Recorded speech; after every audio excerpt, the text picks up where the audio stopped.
The story begins in a scientific laboratory where experiments are being conducted on mice. A scientist is working on a massive project. He administers a special serum to a mouse and places it in a sealed box. A short while later, when he checks on the mouse, his eyes fill with wonder and joy. The experiment is a success. He immediately rushes to his senior, Dr. Andreas, to deliver the incredible news.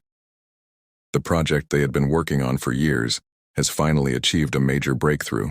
Following this monumental success, a large press conference is organized. Dr. Andreas stands before the public and explains their work. He speaks about the world's growing problems. Constant wars, climate change, and pollution are making life difficult for humanity. He then removes a small box from the table to reveal a tiny man standing beneath it. This is Dr. Jorgen, the lead scientist of the project. The audience falls into a stunned silence. Dr. Jorgen explains that 32 people from his team, including his wife, volunteered for this process. They have all been shrunk to a height of 5 inches. He assures everyone that the process is entirely safe and painless. To prove his point, an assistant brings out the rest of the team on a trolley. The crowd watches in amazement as the tiny people wave their hands. Dr. Jorgen declares this the beginning of a new era, the result of 5 years of secret labor. To demonstrate the environmental benefits, an assistant holds up a small plastic bag. He explains that this tiny bag contains the total waste produced by all 32 people over the last 5 years. The logic is simple. By becoming smaller, humans will require less space, less food, and fewer resources.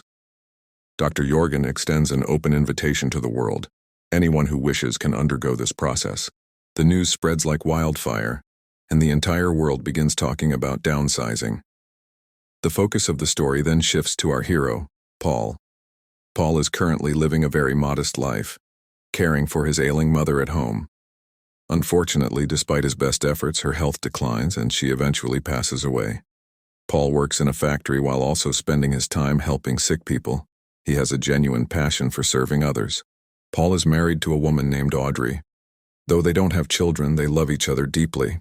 After getting married, they buy a new house that exhausts all their savings. This is when Paul realizes how difficult and expensive it is to fulfill one's dreams. One evening, Paul and Audrey attend a party with friends. The main attraction of the party is 2 small people, Dave and Carol, who are there to promote the benefits of downsizing. Dave tells the crowd that there are no downsides to being small. He explains that they can still do everything they love, but in a world where their money is worth many times more. He mentions their community, Leisureland, where everything is incredibly cheap. He boasts about his massive mansion, something he could never afford in his normal life. This presentation leaves a deep impression on Paul and Audrey. After returning home, Paul and Audrey find themselves dreaming of a new life. A few days later, they are invited to tour Leisureland. Upon arrival, they find a clean, beautiful, and perfect world designed specifically for small people. A cheerful tiny man welcomes them and gives them a tour. He shows them his luxurious home, which he bought for a fraction of what a normal house would cost. He introduces them to his small-sized wife, and together they paint a picture of a blissful life. The promise of a comfortable life without financial worries seems irresistible. The guide continues to persuade Paul and Audrey, explaining how his life transformed for the better after downsizing. Later, Paul and Audrey meet with a consultant who explains the financial reality in plain terms. He tells them that once they shrink, their current large house will be useless. They can sell it, and that money will make them incredibly wealthy in Leisureland. Everything there is so inexpensive that they could spend as much as they wanted and still never run out of money. Finally, the couple decides to undergo the procedure. Paul goes to his workplace and informs his colleagues that it is his last day. He tells them he is going to get small and start a new life in Leisureland. His co-workers are happy for him and bid him a final farewell. Paul and Audrey meet their friends one last time, knowing they will never see them again. They sell their home, remove their wedding rings for the procedure, and prepare to leave their old lives behind. The next morning, they board a special bus to Leisureland along with many other hopeful people. The bus takes them to a large facility where the transformation takes place. Here, they are given one last chance to change their minds. An officer asks if they have any doubts or if they are being coerced. Both Paul and Audrey confidently state they are doing this of their own free will. They are informed that the procedure for men and women takes place in separate areas. They embrace one last time, promising to meet on the other side. Paul is taken to his section where many men are waiting. The preparations are in full swing. All body hair is shaved off, and any decaying teeth are removed. Since this happens under anesthesia, they feel nothing. Once unconscious, Paul is placed in an advanced machine. The process takes about 20 minutes, and when it is over, Paul is perfectly shrunk to 5 inches. The newly shrunken people are taken to a recovery area designed to their new scale. Shrunken doctors attend to them, and Paul's removed teeth are replaced with tiny artificial ones. After a long time, Paul regains consciousness. He is lying on a tiny bed. A nurse, also small, comforts him and says the process was a success. She gives him tiny clothes and a large cracker, which from Paul's new perspective looks like a sofa cushion. But Paul isn't worried about himself. He is looking for Audrey. Just then his phone rings. It's Audrey. Her voice is filled with fear and regret. What she says shatters Paul completely. During the final procedure, she panicked. Seeing her hair being shaved was more than she could handle. She decided to back out at the last second and left the facility. Meanwhile, Paul had already completed the procedure. He was now only 5 inches tall. What would he do in this tiny world all alone without his wife? Paul pleads with her, begging her to come back. He tells her he has gone through with it and it's easy. Her hair will grow back. But Audrey has made up her mind. She is too afraid and refuses to return. Saying a final goodbye, she hangs up. Paul is left entirely alone, forever 5 inches tall. His heart is broken and his dream of a perfect life crumbles before it even begins. Paul becomes deeply depressed. Despite living in a large, luxurious mansion, he feels utterly empty. Soon, their wedding rings are sent to him.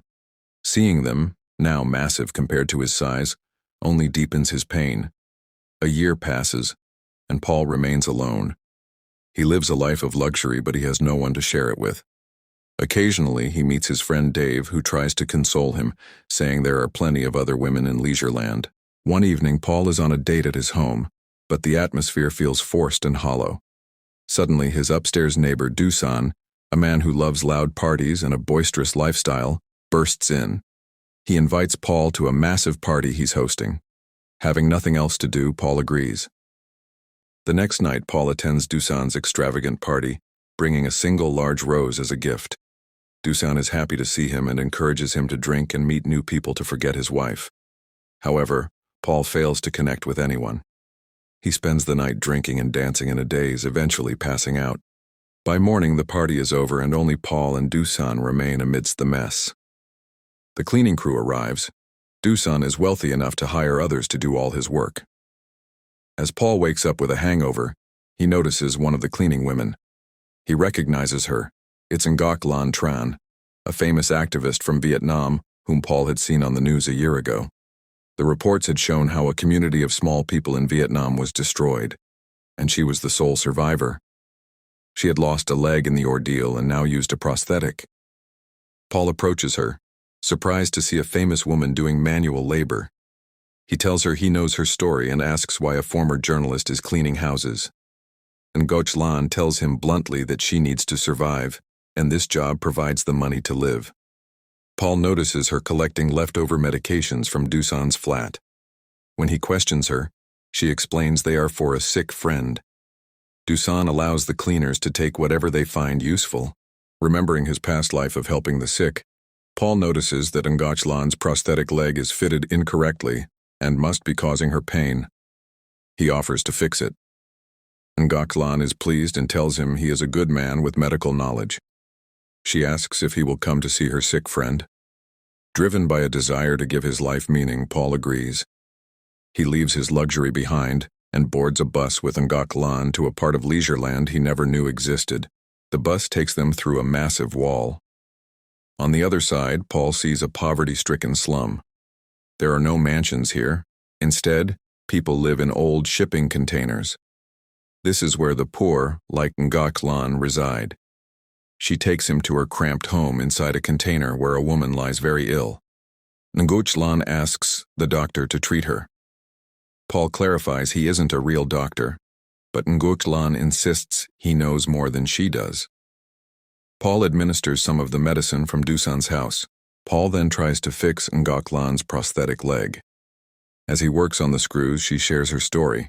She had protested against a government dam project in Vietnam and was imprisoned. Her sister died from the beatings they received in prison, and Nguchlan lost her leg during an escape attempt. While Paul is working, the prosthetic accidentally breaks. Nguchlan is furious, but Paul refuses to give up. He carries her on his shoulders and promises to do her cleaning work until her leg is fixed. Paul begins cleaning the homes of the wealthy in leisure land. It is a humble job compared to his previous life, but he doesn't mind. Helping others gives him a sense of purpose again. He stays with Nguchlan for several days and witnesses her selflessness as she provides food and care for the elderly and sick in the slums. Her kindness deeply touches him. One day, while cleaning Dusan's flat, Dusan sees Paul and laughs. He mocks him for going from a mansion owner to a cleaner. Paul simply replies that it's a long story. Dusan, noticing Paul seems genuinely happy, mentions he is going on a secret, high-paying mission to Norway with a colleague. Dusan invites Paul along. When Nguchlan hears this, she insists on going too. Despite Paul's warnings about the danger, she refuses to stay behind, saying visiting Norway is her dream. Paul, Nguchlan, Dusan and his partner board a special boat for the long journey. During the trip, Paul meets the original inventor of downsizing, Dr. Jorgen, and his wife, Anne. Dr. Jorgen reveals a terrifying truth. Methane gas is leaking from melting glaciers, and if it continues, the world will end. Downsizing was meant to save the planet by reducing human impact, but not enough people participated. Now, it's too late. The end of humanity is inevitable. This news is hard for Paul to process. He and Nguchlan grow closer during the voyage, sharing an intimate night together. Eventually they reach Norway, where they find a beautiful community of small people living in harmony with nature, no walls or class divides. A woman from the community shows Paul a massive tunnel built into a mountain. This is their final hope for survival, an underground bunker nearly 2 kilometers deep. A select group of people will live in this bunker for 8,000 years until the Earth becomes habitable again. They have stockpiled everything needed to preserve the human race. Paul feels a surge of inspiration. He believes that by going into the bunker, his life will finally have a grand purpose. He excitedly tells Nguchlan he is going. Nguchlan is heartbroken. She asks how he can leave her after everything they've shared. Paul stands firm, believing the bunker is his destiny. His decision leaves Nguchlan in tears. Dusan also tries to convince Paul that he can do more good on the surface, but Paul's mind is made up. As the time comes to enter the bunker, the group watches the sunset one last time, knowing they will never see the sun again. Paul says his goodbyes. He and Nguchlan share a long look. Her eyes beg him to stay. Paul turns away and enters the dark tunnel. As the group begins the long trek down, Paul's resolve begins to waver. With every step, he thinks of Nguchlan, Dusan, and the real connections he made. He realizes that mere survival isn't living if you abandon the people you love. Outside, Nguchlan and Dusan wait by the entrance, hoping against hope. Suddenly, a figure emerges from the darkness. It is Paul. He has changed his mind. Dusan laughs, saying he knew Paul wouldn't go through with it. But Paul goes straight to Nguchlan. Looking into her eyes, he tells her he loves her. They decide to spend their lives helping others in the slums, choosing a life of service over a hollow luxury or a cold bunker.